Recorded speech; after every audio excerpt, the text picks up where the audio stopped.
欢迎电视机前的观众朋友走进天津卫视的大型情感节目《爱情保卫战》，来看看今天请到的几位情感导师是谁？他们是情感导师雷鸣老师，欢迎；情感导师周小鹏老师，欢迎；情感导师徐瑞老师，欢迎；情感导师陆琪老师，欢迎。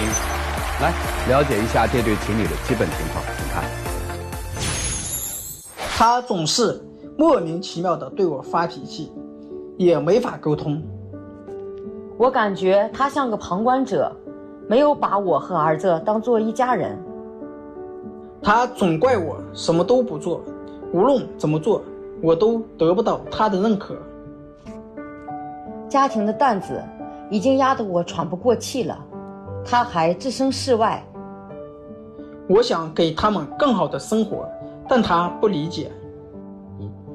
他对我没有感情了，可能我们真的该分开了吧。让我们有请这对夫妻，有请。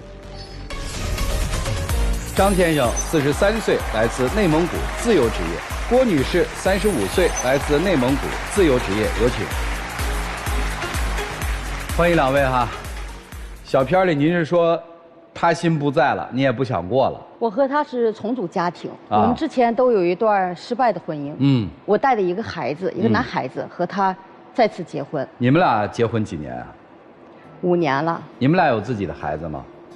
目前没有。您上一段婚姻里有孩子吗？没有。想要一个自己的孩子吗？考虑过。考虑过。你们俩结婚5年了，没要，为什么呢？最主要原因就是经济压力比较大。哦，经济压力比较大。您的儿子几岁了？14岁了。跟那儿子关系怎么样？我自认为感觉关系还可以。自认为还可以。事实上呢？并不是这样的。并不是这样的。来说说吧。我当初和他选择结婚是觉得他比较稳重、比较细腻这么一个人。然后我有时候脾气比较毛躁，我需要这么一个人照顾我和儿子的生活吧。但是事实并非如此。哎，这也好奇怪啊！人家是因为爱结婚，您是因为需要照顾结婚。事实是什么样的事实呢？事实说他并不是一个好父亲，更不是一个好丈夫。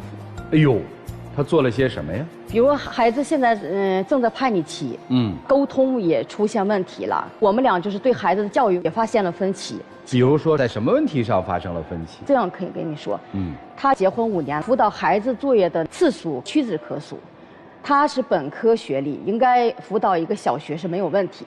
但事实是我在外面报着补课班，然后他也很少跟孩子沟通。孩子在学校或者是在那个家里头犯一丁点小错误，他就是劈头盖脸责骂，也不问缘由。我是鼓励式教育，他和我恰恰相反。是这样吗？也不完全是。我们家孩子呢，在我们当地小学里面算是数1数2的这个学校，同时呢，这个学校里面就是同一个班级。他是属于数1数2的班级，但是呢，孩子在这个班里面呢，算是倒数第1、第2的。孩子呢，平时也不爱学习。你看他总是这样。因为这个，就是我不是也是大学毕业嘛，然后出来工作了。但是在这个工作的过程当中，我就觉得我上学的时候没有好好学习，就感觉挺后悔的。所以呢，我就看到我家孩子呢这么小不好好学习，打游戏啊、上网，我就有时候就忍不住就想说2句。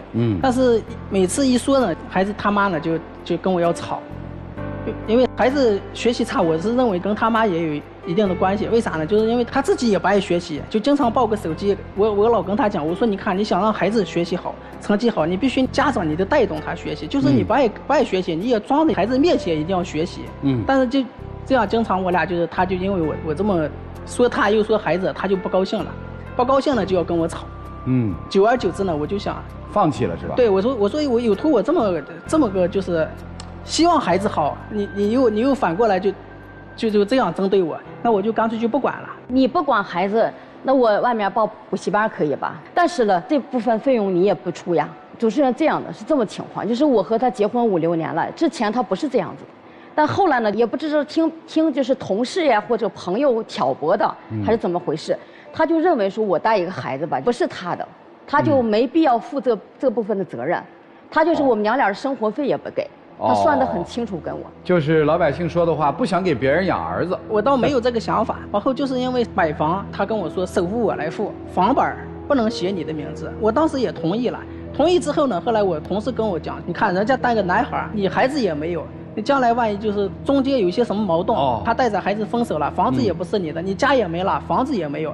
后来我回去就跟他讲，首付是我出的，房本上面应该是写我的名字，他就不同意。后来就因为这个事儿，我们俩就吵了一架。把事实说出来，这装修不是我花的钱吗？他就这样斤斤计较。现在的事实是说，这房子写的夫妻双方的名，对，现在这个意思吧？他没办法，我妥协了，只能这样。所以我就特别好奇啊，其实这事儿一报，男方已经把心思说出来了嘛，对吧？我至少担心你带个儿子，我替别人养了，或者我们俩要分开了，这是一个担心，对吧？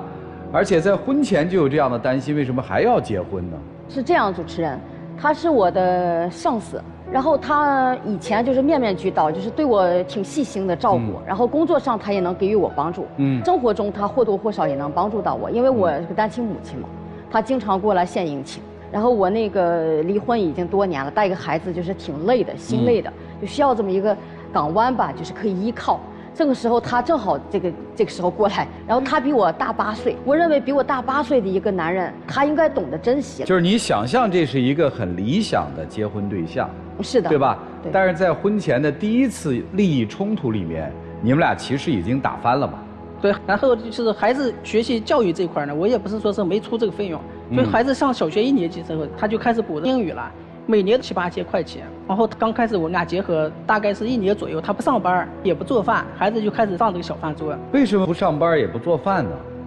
因为孩子当时需要接送，我那个工作没有休息时间。啊，那为啥不做饭呢？不做饭，他也没有定点回来的时间，晚上回来晚。孩子吃啊，自己也得吃啊。我做的饭不怎么好吃。行，大概是上到这个小学3年级的时候，这个时候呢，我的这个收入就开始下降了，因为我要还这个房贷，我的压力特别大。就从这个时候，我就开始慢慢的这个小饭桌的钱，我也不怎么出了，然后英语这边的这个费用也不怎么出了，因为我要还房贷嘛。你压力大是你自己造成的，好不好？我们2人之前也就是他工资也给我嘛，我自己也挣钱，然后有一张共同的储蓄卡，在他那儿放着呢。他就把卡里的钱全部支走了，没经过我同意。他干嘛呢？他就报那些线上课程，整天做的一日暴富的梦想，白手起家成为千万富豪，要给我和儿子带来更好的生活，天天就这一套，就不怎么往家里拿钱了。生活开支就是我们娘俩，包括一家，就是从那以后就是一家的生活就是全部就我担起来了。那您现在工作了吗？我现在工作了。那家里面的钱是谁在挣啊？我在挣。他呢？也在挣，但是我花不上他的，可以说。等于嫁了一个男人，啥也靠不上。我很累，主持人身心疲惫。他这个人就是不懂得怎么去生活，连自己的生活照顾不了。我后来发现，我感觉我就像带着2个儿子一样，那么累。怎么会连自己的生活都不会照顾？指的什么意思啊？我给你举例说明吧。比如有一次，我不是上班嘛，他就中午给我打个电话，说是早上煤气点着了以后热着点饭，然后他就想起别的事情了，然后就出去了，给我打电话说你回去把煤气关掉。我说这个事情如果出现危险怎么办？你回去赶快关掉。他说我钥匙都锁家里了，忘带了。这是第一次，第2次更过分，他就连水都不添，热饭的时候还是打电话让我回去，叫我回去。我一说起这个事儿，我就挺生气的，你知道吧？这事儿叫后怕，还没出事儿，就是挺害怕的，想起来就胆战心惊。对，这不是过去你单位的领导吗？你现在还在那个单位吗？现在不在了，我是做了一个兼职。那个单位为什么不待了呢？是因为我在那个单位待时间比较长了，然后做了这么多年，然后的收入一直上不去，所以后来我才出去找各种培训学习。那我现在是不是可以这么理解？您现在基本上没有什么收入？有，只不过是没有之前全职收入高一点。那您现在这个收入只能够还房贷，还是说还有富裕啊？只能够还房贷，稍微有一点点富裕。这个稍微有一点点是多少？1000左右，就还能富裕个1000块钱。对，账对吗？差不多。那如果把这1000块钱都交给您的话，有用吗？没有用，所以我就是意思让他实事求是，找个工厂去上班。我希望他脚踏实地，你能帮帮我。就是像我们这个岁数，就是上有老下有小，咱们4位老人哪个老人如果生病措手不及，一点也拿不出来，很为难的。我就是求他说是你去上个班吧，上个班吧。他成天就是为了这些实现他所谓的梦想，一夜暴富啦，这些线上培训啦，什么理财招商课啦这类的东西，弄得我也是很疲惫，知道吧？为啥不去啊？因为就是在我们那边去工厂上班，一个月也就挣个3、4千、4、5千块钱。然后现在孩子还小，将来长大了要娶媳妇儿买房，现在我们的父母双方的父母也年龄越来越大了。那你能挣3、4千，总比喝风强啊！不，我是想这个，我为什么去上这些各种培训班呢？就是我是想，不是，你就想一个逻辑，那培训班老师要都行的话，他们不都是千万富翁了吗？你就用脑子想这件事儿，我能挣3000万，我能挣1个亿，我天天不去挣，我在这儿给你讲课啊！来，同学们挣钱了，可能吗？43岁了，对，醒醒吧！所以这日子没法过呗。人家要跟你离婚，你同意吗？我不同意。为啥？我觉得我没有太大的毛病，我就除了这个学习，因为啥？他不爱学习。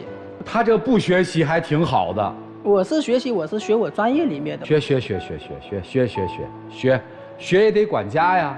我是管，只不过是收入有点低嘛。不是您那在家里管什么呢？您是管家务还是管挣钱？我家务也做，只不过是每次我做家务的时候呢，他老是不满意，说要不就嫌我做的不好，要不就嫌我做的慢，就久而久之，慢慢我就变得就不怎么做，因为啥？他老骂我嘛。啊。但是事实相反，我现在就是，我就感觉我就是家里家外都在我一个人去操持，我很累。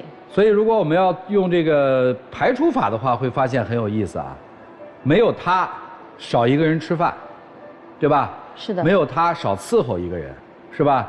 没有他，你可以按你的方式管儿子，而不是在他的这种压力下，你觉得跟儿子产生冲突，对吧？对。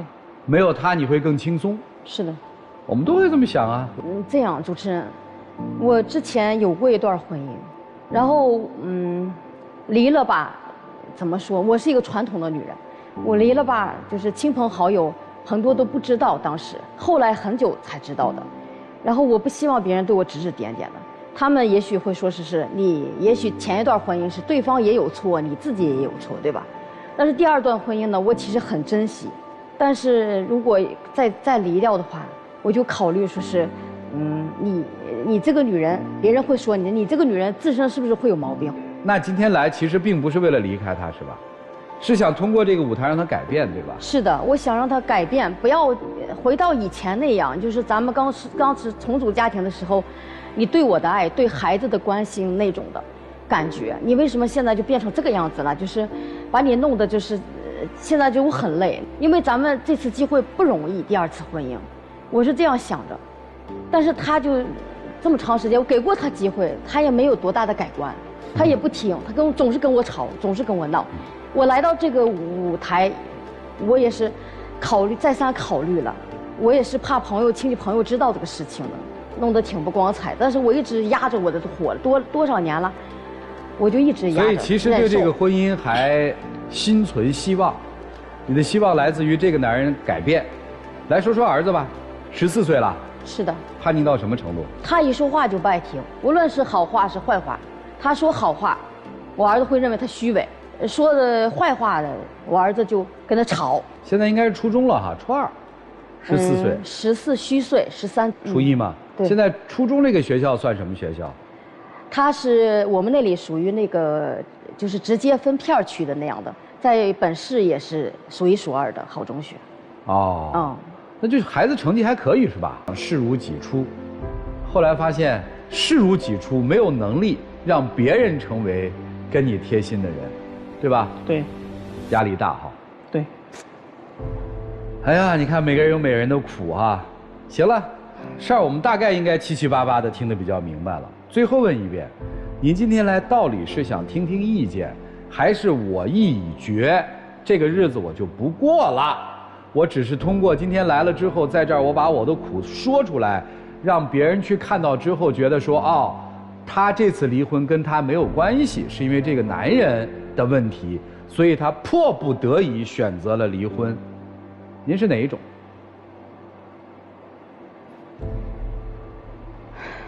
我没想明白可以不用回答，不用回答，不用回答。来吧，各位老师，应该怎么解啊这盘棋？让我们一起进入丘比特问卷。这是一个单亲妈妈带娃嫁人，您觉着您做妈妈做得好吗？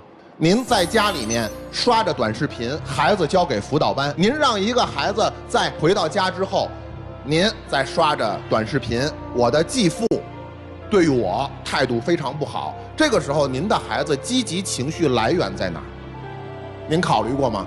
然后另外一个，单亲妈妈带娃嫁人，考虑2件事儿，第一个有爱，第二个这人得有用，对自己有用，对家有用，尤其对孩子有用。您现在的这位丈夫，首先我们来说你们之间有没有爱？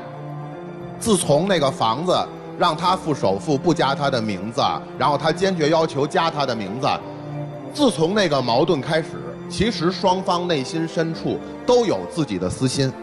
你不就是想那个房子只有你自己的名字，将来留给你儿子吗？他也清楚必须加我的名字。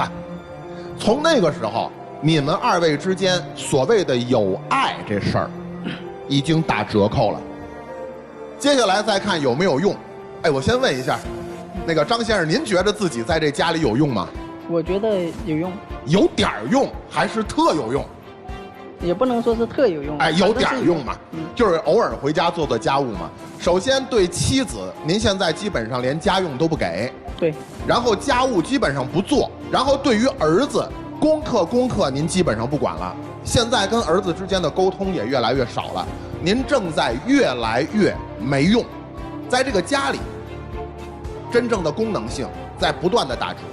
所以现在呢，您2位之间的婚姻呢，对于这个妻子这一方，您第一是有爱这事儿打折扣，有用这事儿快没用了。所以身为一个丈夫，你功能性需求完全不满足，所以我不知道您还有多少耐心等到完全没有爱，完全丧失功能性的那天啊。所以您接下来有打算吗？有。什么打算？我的想法呢，一直就是我出去再找个别的干的。咱们先把功能性补上行吗？再说感情的事儿。你要不补上功能性这一点，你再跟一个单亲妈妈已经再婚的单亲妈妈谈感情，这事儿我都不乐观。您先考虑一下怎么把这个身为丈夫的功能性补上，咱们再说爱啊。得有用。对呀，得有用再说有爱嘛。好的夫妻是我为这个家能做什么，但是糟糕的夫妻一定是我想从这个家里拿什么。刚刚雷老师说的很对一点，每个人都可能想要有用，我认同，结婚就是说我有没有用，他有没有用，2个有用的人组合在一起。但是你们2个根本没有想为这个家做什么。妻子想要的只是一个有人照顾的人，在工作上能帮你打点的人，在所有的烦恼事情上能帮你全部处理的人，包括在孩子教育上也能够帮你把孩子能够抚养好的人。你要的就是一个能够帮你做所有事情的人。所以您太依赖别人了，有时候反容易让自己陷入到这种特别痛苦的婚姻关系当中。那同样对于丈夫来讲也是一样的。我最开始听的时候，我在想，您的妻子的确饭不会做，孩子带不好，全都甩给您。但是越听怎么越觉得您很糟糕了。简单的一份踏踏实实的工作，您可不想做。刚刚我觉得赵老师就问你那个问题，你能不能够去骑车外卖？现在外卖小哥1个月8000到1万，就是天津本地的哦。没有，我们那边1个月也就4、5千。4、5千也比你现在强吧？但您根本没有养家的概念，这就是我说的，好的夫妻都是在想我能为这个家多做点什么。一个男人最重要的闪光的地方就在于他能不能为这个家多做一点事情，多尽一份心。当然妻子也是一样的，就是为这个家多尽一份心。当然我觉得你俩都没有，所以我想给你们一个小小的方法，先多为别人做一点小事情开始，哪怕做饭不好吃，做一顿饭，多做一个他喜欢吃的菜。哪怕您觉得您的白日梦您还想做，但是用业余时间去听您的课，做您的白日梦，踏踏实实找份工作，那就是一点点小事情，为这个家做一点，可能你们这个家还能继续存续下去。但如果你俩都不想为对方做一点事情的话，我觉得这个家早晚都会破掉。其实你们都说男生啊，我挺同情他的，那不是他亲生的孩子，没有感情基础，突然就碰到一个有在叛逆期当中的孩子，当然不能适应了。他唯一要爱这个孩子的动力就在于你，可你没有给他。我问你一下，就是你当时你为什么他付了首付，这名字却不能写在房本上？你到底是怎么想的？我嫁给他的时候，他一无所有，也是害怕他背叛我。你觉得是公平吗？你觉得这里有情吗？凭什么？就是你这个要求，我认为把他的对你的爱全给击碎了。不要忘了，他一开始是对你孩子是好的，他是想付出自己的爱的，但是没有换来他心凉了。如果当时他不是你的领导，你看得上他吗？你对他这么吵这么骂，说他没用，咱暂且不说这个职业是否有发展，是否适合他，但他是在学习努力啊。那你为什么不能考虑他的现状呢？因为他迷茫啊，40多岁这样的一个状态，他心里也希望别人的理解啊。不仅是你的孩子需要啊，他也需要。在这个家里头，谁给他呢？他为什么要对这个家里有用啊？因为如果都是给你，那他自己获得什么呢？所以如果想改变你们之间的关系，我认为你先调整，因为你错在先。男生，不是你没有错，是你能力不足。最致命的能力不足就是你看不清楚自己。你自己做那些培训啊，拿出自己你们家里共同的这个钱去买培训课程，你有想过后果吗？想过，你还去做，无知，没有一个风险意识。你现在这个阶段的你能拿出那么多的钱去学一门技能吗？你现在有的技能是什么？不去充分的利用吗？对吗？这是你的无知，你要意识到，否则你进入哪一段家庭，什么关系你都处理不好的，对自己认识不足。所以说各自调整一下，我认为女生你要调整的更多，才有可能维系这个家庭。但前提是你对他有爱吗？好好问问自己，不要骗自己，也不要骗他，就这样。你有没有觉得你家孩子这2年变得越来越自私了？是吧？有点。你觉得是谁影响的他？14岁又出了一个门，这对孩子的影响可就太大了。你们得想办法呀。婚姻对于你来说到底是什么？做妈妈也好，做妻子也好，是不是就是甩手掌柜，靠在一个人身上？您自己想。一起进入真情60秒。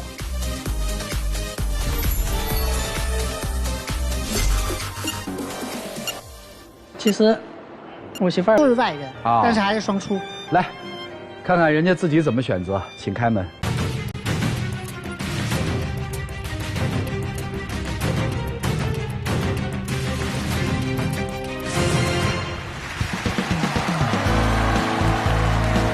拉他的手啊！你看我，哎呦，你43了。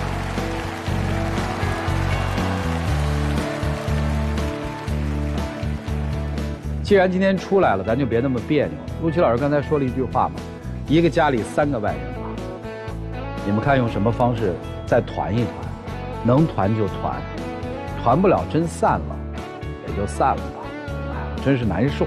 我就看他那样子。老婆的手都不敢拉，你说？不是，我得说一句啊，老张，你43，我49，咱们这岁数，哪怕是从头走下来的老夫老妻，就都好吗？谁的婚姻里不是攥着无奈向幸福出发呀？什么叫看好？什么叫不看好啊？自己努力向好才叫看好。每个婚姻都有每个婚姻的缺陷，没有100%好，你们2位得清楚。哎，把时间留给他们了吧。来，我们一起来见证他们的情况吧，请看。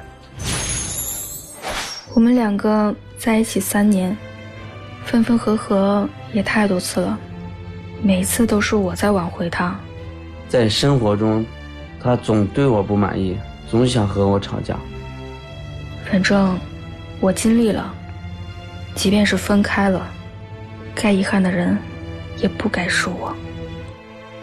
他根本不知道我作为一个男人心里的想法，我现在真的很难。有请这对情侣，有请。小武32岁，来自甘肃，自由职业。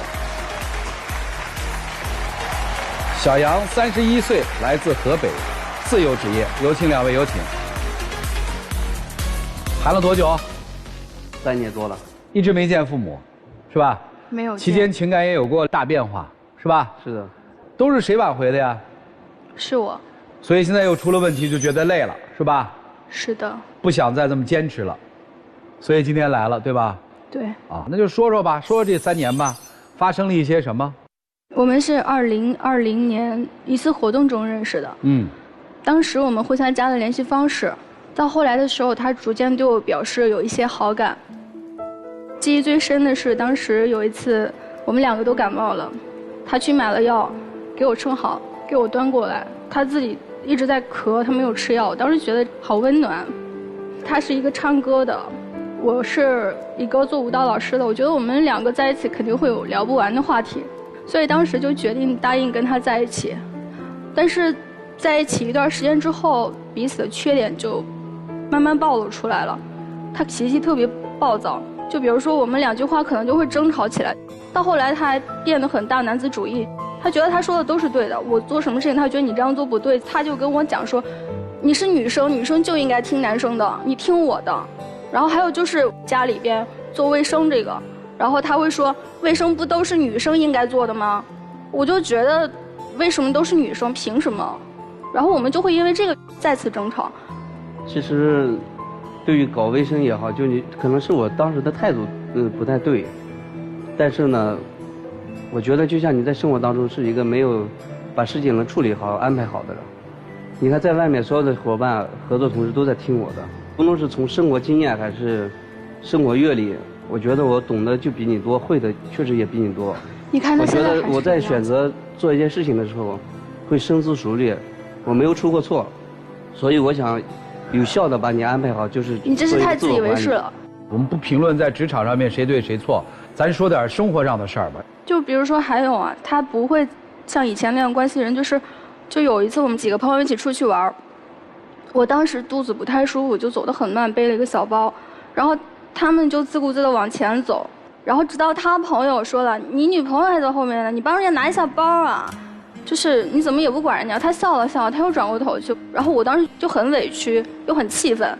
当时那天我跟朋友正在聊一个生意的事情，我觉得特别感兴趣，就我想他在我身后一直跟着，然后我一回头的时候发现他离我已经很远了，但是而且那天我确实不知道他的身体不舒服，可能是我粗心大意了，你原谅我好吗？还有呢，就是有一次他过生日，然后我当时在外地，就是我提前好多天给他准备了礼物，他特别喜欢的一把琴，当时没有舍得买，我帮他买了，然后又准备了一个小包包。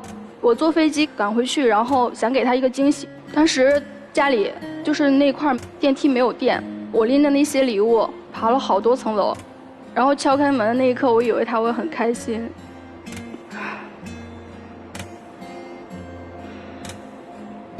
就是结果感动的只有自己。咋了？然后他跟我讲说，你怎么突然来了？你来之前不能跟我讲一下吗？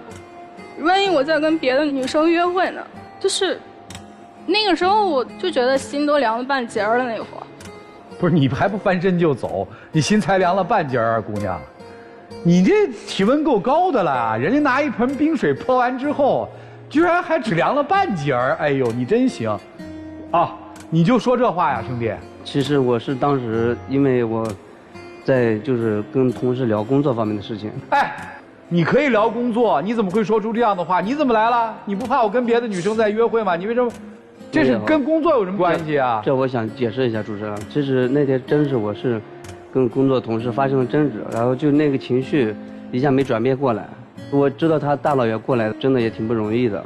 我内心是开心的，但是我说完这句话之后，我立马就觉得不太对了，所以我就想逗他玩一下嘛。然后就是我说我要跟别的女生约会呢，然后他结果当真了。有你那么开玩笑的吗？不是，这可不是开玩笑。我1个多月没见陆琪老师，哎，突然来陆鹏了，来了，很高兴，对吧？哟，你又来了，怎么个意思啊？这不是烦他吗？才这样吗？是不是这意思？这是真反应吧？不是，但是我是真心喜欢你的。你就是这样喜欢我的吗？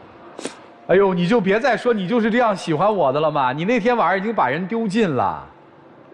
也特奇怪啊，拎着我就不知道现在的姑娘怎么想着，拎着那么重的东西，你爬10几层，拎个琴，你不能给他打个电话说你下来接我吗？我觉得我告诉他就不够惊喜了，想着直接爬上去敲门让他看到我。哦，好，惊喜。到后来我们就是因为就经常吵架嘛，因为吵架吵得严重了。有一次他就跟我讲说，我父母不太喜欢让我跟你在一起，要不然我们就分手吧。你见过他父母吗？我没有见过。没见过父母，怎么你父母不喜欢你跟他在一起呢？因为他是单亲家庭嘛，然后我父母就觉得单亲家庭的孩子的性格会不会偏激？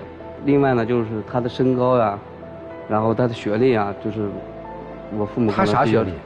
他好像就是初中吧。你啥学历？我是本科。哦。我是高中没上完。我父母其实就想找一个身高和我差不多一样，然后学历也稍微高一点，最主要是能照顾我的。身高这个问题，你应该刚认识我那会儿就知道我的身高，你能看得见。是啊，所以我一直在努力的，就是让我父母去改变他这个观念。你都没带他见过你父母，改变个什么观念呀？行，当时等于他就跟你提出分手了。对，我当时认为我们在一起时间也不短了，我不想就这么轻易的就放弃这段感情，我想再坚持一下。我想着现在还没有见过，没准哪一天见到了之后就不反感了呢，我就想再坚持一下。但是到后来，他还说过2次，理由依然是父母就是那边还是不太愿意。我当时不知道怎么了，可能当时脑子有点问题，认错的还是我还是把他留下来了。不是认啥错呀？哎呀，说我这身高长得不高，我能长高啊？就是我什么事都让着他，比如说能不能帮我把衣服洗一下什么的，然后我就帮他洗衣服去。哦，就是言听计从呗。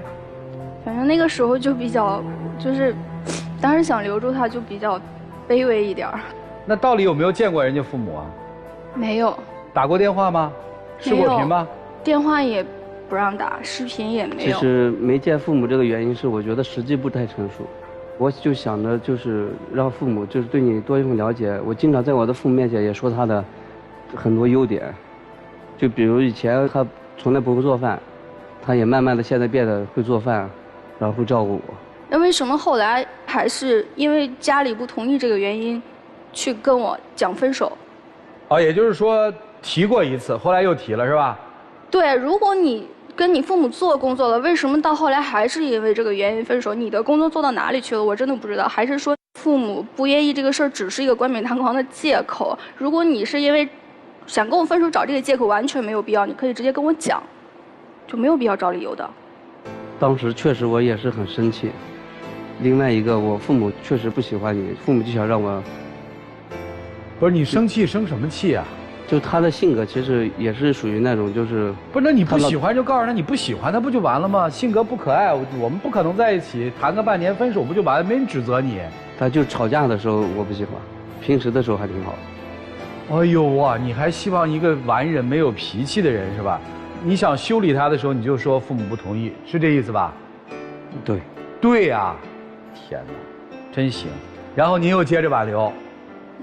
挽留了2、3次呢。那咋现在突然想明白了，开始要新的生活了？